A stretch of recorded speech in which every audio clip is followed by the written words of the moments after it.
The future is not just happening. The future is built by us, by a powerful community as you here in this room. We have the means to improve the states of the world. And the way they start is by tracking you. If you go deep in the weeds in what these people are saying at this place, they're openly scheming up some of the craziest plans you'll ever hear of, like tracking your carbon footprint. We're developing, through technology, an ability for consumers to measure their own carbon footprint. What does that mean? Where are they traveling? How are they traveling? What are they eating? What are they consuming on the platform? So, individual carbon footprint tracker. Stay tuned. You heard it. The one world government wants to keep tabs on what you eat and where you go. All because John Kerry's a little mad that your cheeseburger is wiping out part of the population. People forget, greenhouse gases are pollution. And 15 million people a year because of the quality of the air around the world. We're dealing with a crisis here, folks. It's a crisis made by human beings. Maybe they should take their own advice before jetting off across the world on those private jets, emitting all that carbon. This would be a government, a world government, where you don't get to vote on anybody. This is everybody's worst nightmare. From the White House in the office of the President of the United States, we present an address by Dwight D. Eisenhower. In the councils of government, we must guard against the acquisition of unwarranted influence, whether sought or unsought, by the military-industrial complex. We must also be alert to the equal and opposite danger that public policy could itself become the captive of a scientific, technological elite. And we'll be faced with equally consequential decisions in the 21st century. Can a microscopic tag be implanted in a person's body to track his every movement? There's actual discussion about that. You will rule on that, mark my words, before your tenure is over. Can brain scans be used to determine whether a person is inclined toward criminality or violent behavior? You will rule on that. If you have enough data on a person, especially biometric data, and if you have enough computing power, you can understand that person better than the person understands himself or herself. And then you can control this person, manipulate them, and make decisions for them. Can you imagine that in 10 years when we are sitting here, we have an implant in our brains, and I can immediately feel, because you all will have implants. People will literally be part of a network.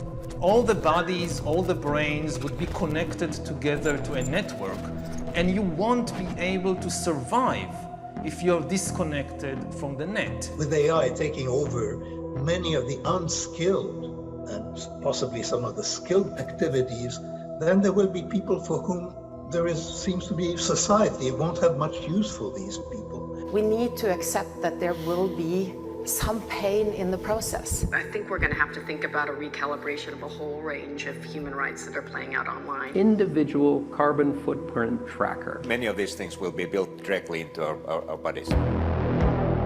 That's a hostile corporate takeover of your body and a digital surveillance censorship dictatorship. President Eisenhower tried to warn us about this years ago. The hostile takeover of a scientific, technological elite.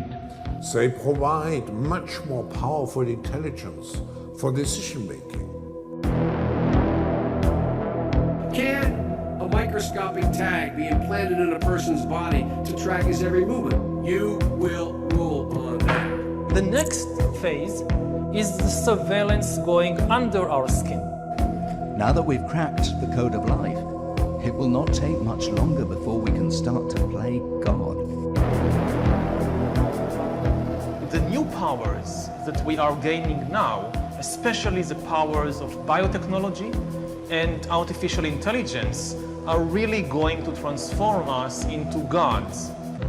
It's a total, complete AI takeover of every facet of human life, like Harari and others have been saying.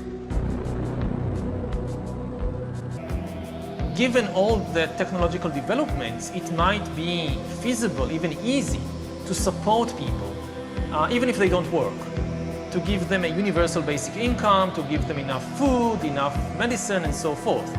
The big question is meaning. What will they do all day?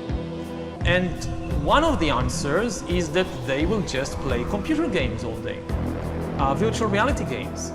They will spend more and more time playing virtual reality games that will give them much more excitement and emotional engagement than anything in the real world outside.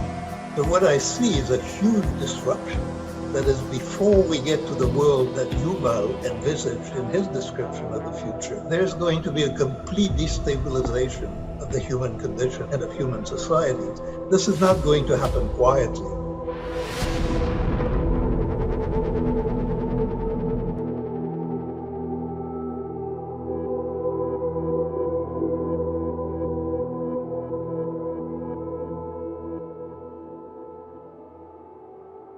The young generation, like Prime Minister Trudeau, half of this cabinet, are actually young noble leaders of the world. So that we penetrate the cabinets. The change is not just happening. The change can be shaped by us. We have to prepare for a more angry world. How to prepare? To take the necessary action to create a fairer world. I see the need for a great reset. So people assume we are just going back to the good old world which we had and everything will be normal again. This is, let's say, fiction. It will not happen.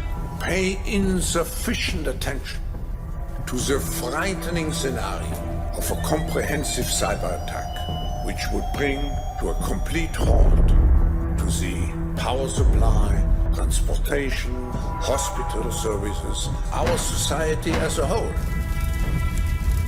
The crisis would be seen in this respect as a small disturbance in comparison to a major cyber attack.